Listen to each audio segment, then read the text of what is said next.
Aku rasa aku baru je buat Happy Meal 11 set lah. Kali ni aku dapat pula air panas set breakfast 10 set 10 set pula kali ni. Enjoy. Tapi tu lah aku pelik lah yang cakap aku merungut bawa order banyak-banyak tu. Kalau aku merungut aku tak ambil lah order tu.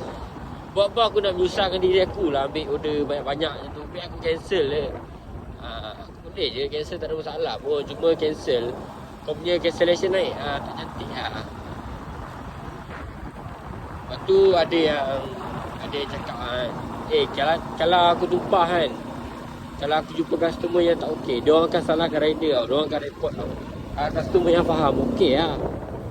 Customer yang faham dia tak ada masalah. Customer yang tak faham mampus kau. Ni air panas ni. Air panas tak tentu mesti tumpah sikit. Mesti ada yang tumpah dia.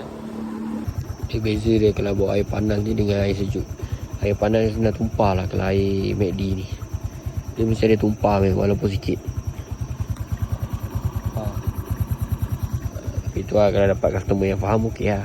Kalau dapat customer yang tak faham, memang kena adab lah.